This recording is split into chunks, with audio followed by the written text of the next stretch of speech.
Good morning, all of you. Now we are back with the chapter Working of Institution. Previously, we have discussed about legislature. After that, we have started executive.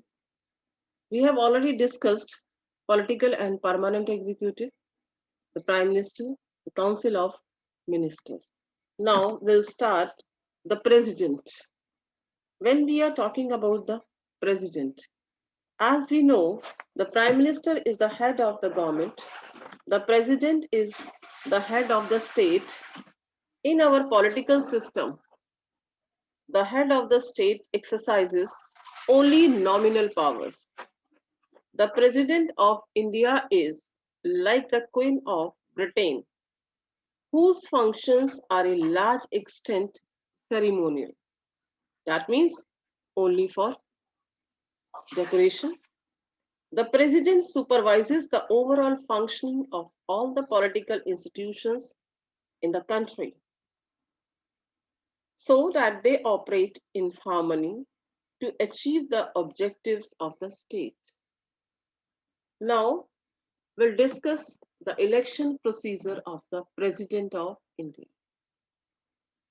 The President is not elected directly by the people. The elected members of Parliament, that means all MPs, and the elected members of Legislative Assembly and all MLAs elect him. A candidate standing for president's post has to get a majority of votes to win the election. This ensures that the president can be seen to represent the entire nation. At the same time, the president can never claim that the kind of direct popular mandate that the prime minister can. This ensures that he remains only a nominal executive. The same is true of the powers of the president. If we will see the powers of, read the Constitution of India, we will see that there is nothing he cannot do. All governmental activities take place in the name of the president.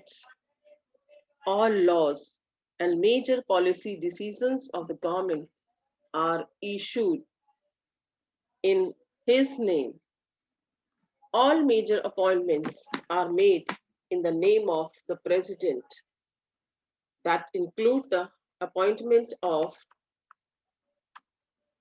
the Chief Justice of India, judges of the Supreme Court, the high courts of the states, the governors of the states, the election commissioners, ambassadors to other countries, etc.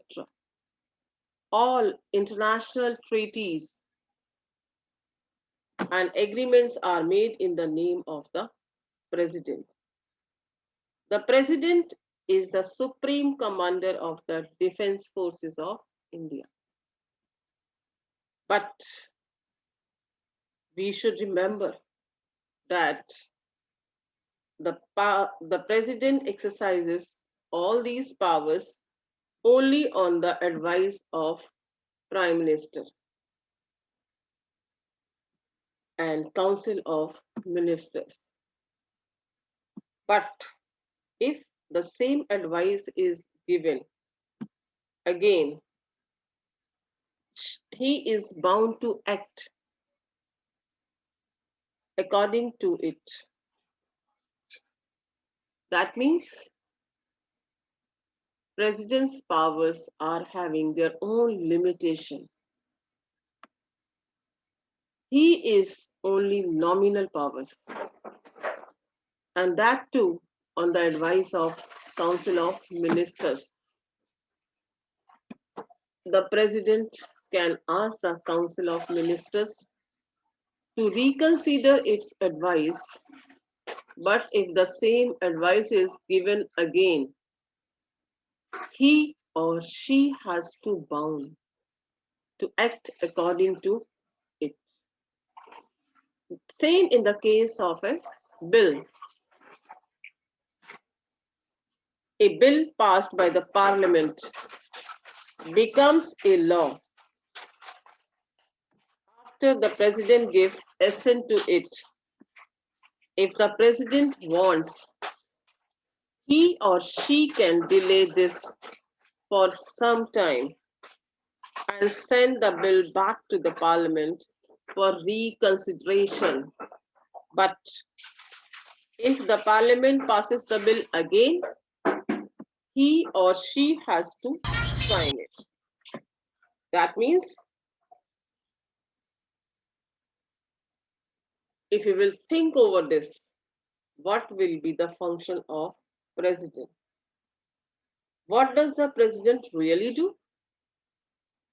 Can she do anything on her own at all?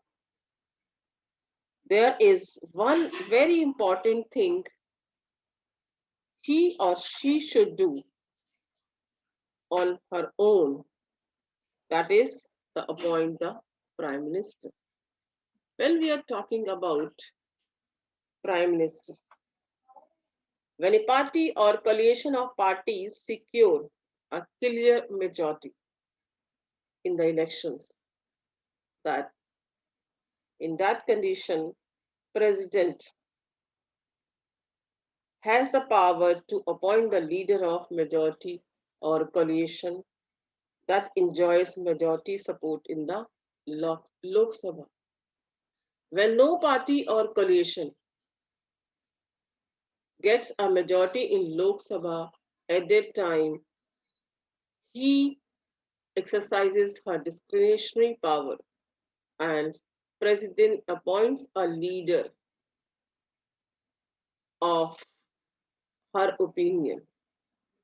The president appoints a leader who, in her opinion, can muster majority support in the Lok Sabha. In such a case, the president can ask the newly appointed prime minister to prove majority support in the Lok Sabha within a specific